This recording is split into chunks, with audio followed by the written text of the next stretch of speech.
On va commencer par cette affaire Allègre avec tous ces chercheurs qui vous ont envoyé un magnifique rapport de 57 pages dénonçant toutes les erreurs, disent-ils, qui existent dans le livre d'Allègre, l'imposture climatique. Et ils vous demandent au fond une réponse, voire de le clouer au pilori, ce brave Allègre. Alors qu'est-ce que vous allez faire exactement ? Je leur ai répondu deux choses. D'abord que le gouvernement a toujours manifesté son soutien à la communauté des chercheurs français sur le climat. On les a soutenus de manière politique puisqu'on a lancé le Grenelle de l'environnement, c'est-à-dire toute une série de programmes pour prévenir le réchauffement climatique, des programmes en matière de véhicules propres, en matière d'habitat durable, en matière de nouvelles énergies. On a lancé des programmes de recherche sur les énergies du futur, la biomasse, le solaire. Vous aimeriez bien que vous lui... Alors, au-delà de ça, la deuxième... que vous le tacliez, comme on dit au football. Hein. Alors, la deuxième réponse... C'est pour ça qu'ils ont envoyé effectivement ce texte de 57 pages à l'Académie des sciences, au comité d'éthique du CNRS, et ils voudraient que le ministre en charge de ce domaine les soutienne. Alors, j'ai dit que je leur donnais mon soutien, ma confiance, et mon soutien politique, ça c'est dans l'action politique du gouvernement, mais sur la controverse scientifique, j'ai décidé, au vu des documents qu'ils m'ont envoyés, de saisir l'Académie des sciences, qui est l'autorité morale de la science française, parce que c'est pas au ministre de régler une controverse scientifique, c'est pas au ministre de se prononcer sur des données de recherche. J'ai saisi l'Académie des sciences, le président de l'Académie des sciences, Jean Salençon, a accepté d'organiser dans les semaines qui viennent un débat. Donc on va avoir un Jouzel Allègre. Exactement, au grand jour et sous le regard des pairs et sous l'arbitrage de la communauté scientifique. Et je crois que c'est très important qu'on ait ce débat parce que je crois qu'aujourd'hui, il y a des attaques très graves qui sont portées de part et d'autre, qui mettent en cause l'intégrité scientifique, c'est des mots très graves, hein, la déontologie scientifique. Et donc, Allègre dit c'est pas sérieux parce que tout repose, je résume son argumentation, je suis pas un grand scientifique, mais il dit ce n'est pas sérieux pour une raison simple, c'est que c'est une addition de séries de statistiques.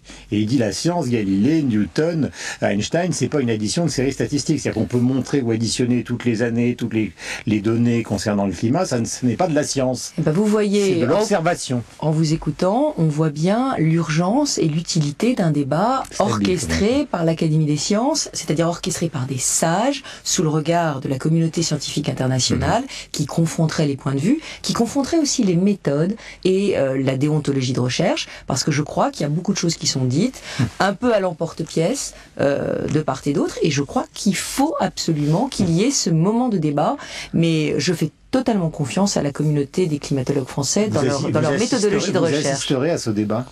Ah bah, si j'y suis conviée, je serais ravie d'être une petite souris, une petite souris dans le public. Parce que là encore, je le répète, ça n'est pas une instance politique de dire la vérité scientifique.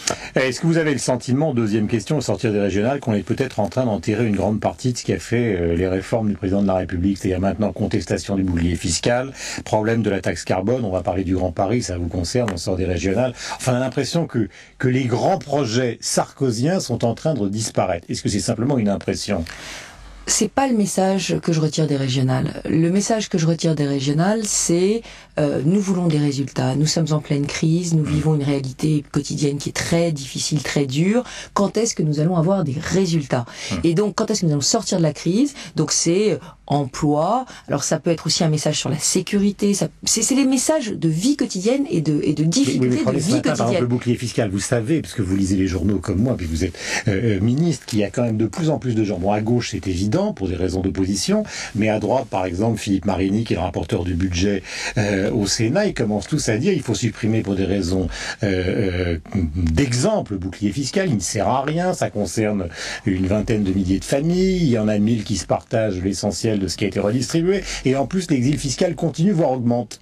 Je crois qu'on a besoin de stabilité dans nos règles fiscales. Si on veut que le bouclier fiscal fonctionne, c'est-à-dire si on veut qu'il y ait une vraie équité fiscale dans notre pays, il faut qu'il s'implante sur la durée. Mais quand je dis équité fiscale, ça veut dire qu'il faut réfléchir à toutes les impositions en période de crise. La fiscalité de crise n'est pas forcément la même qu'une fiscalité. Donc vous êtes plutôt pour réformer le système actuel ? Non, je pense qu'il faut garder la réforme du bouclier fiscal, c'est-à-dire dire on ne paye pas plus de 50% de ce qu'on gagne en impôts, c'est un principe qu'on a fixé, c'est un principe qui portait le projet présidentiel, c'est un principe fort, mais ça n'empêche pas, dans le cadre des réformes qui doivent se poursuivre, parce que aucun Français ne nous a dit dans la campagne régionale, arrêtez les réformes, aucun.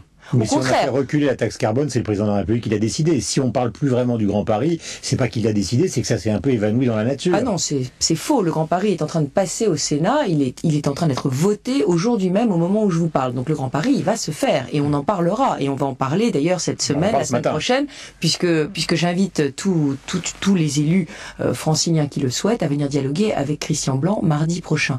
Mais pour enrichir et travailler ensemble concrètement sur le Grand Paris. Vous savez, c'est pas totalement le point de vue des architectes, en tout cas de certains d'entre eux. Jean Nouvel, ils ont l'impression qu'on a pris le Grand Paris de Christian Blanc et pas vraiment le Grand Paris des architectes, qui était au départ ce que voulait le président de la République. Il a fait des déjeuners, il y a eu une exposition au Trocadéro. Mais justement, le Grand Paris va bien au-delà du projet de loi qui est déposé au Sénat aujourd'hui, qui concerne l'infrastructure de transport, qui couvrira la petite et la grande couronne. Le Grand Paris, c'est un projet architectural, c'est un projet économique, c'est un projet scientifique, c'est un projet de formation. Et ça veut dire quoi? Ça veut dire donner à tous les habitants de l'Île-de-France, qu'ils habitent à l'intérieur de Paris ou à l'extérieur, les mêmes chances, des emplois de proximité. Mais absolument pas enterrés, puisque l'État vient d'annoncer 4 milliards d'euros versés à la Société du Grand Paris pour justement financer cette infrastructure de transport et, c'est important, la modernisation des transports existants, parce que les deux vont de pair. Mais sur la question des architectes, les architectes, effectivement, se sont plaints que dans un premier temps, le Grand Paris ne concerne que, ne semble concerner que les infrastructures. Tout le monde sait que les infrastructures, c'est le préalable pour construire quelque chose. Mais les architectes ont commencé leur travail. L'atelier du Grand Paris a vu le jour, il a été inauguré, ils sont au travail aujourd'hui et nous verrons très rapidement des très beaux projets. Et vous savez sans doute que je travaille avec Jean Nouvel notamment sur l'idée d'un pont habité sur la Seine au niveau de Bercy et de Tolbiac, un pont habité qui pourrait supporter le plus grand centre d'études européen pour les étudiants parisiens, franciliens. Ça serait la version contemporaine du Rialto à Venise. Ce serait, le nom de code qu'on lui donne dans le ministère, c'est le Ponte Nuovo, c'est-à-dire le nouveau pont neuf ou le Ponte Vecchio, enfin le Ponte Vecchio de Paris.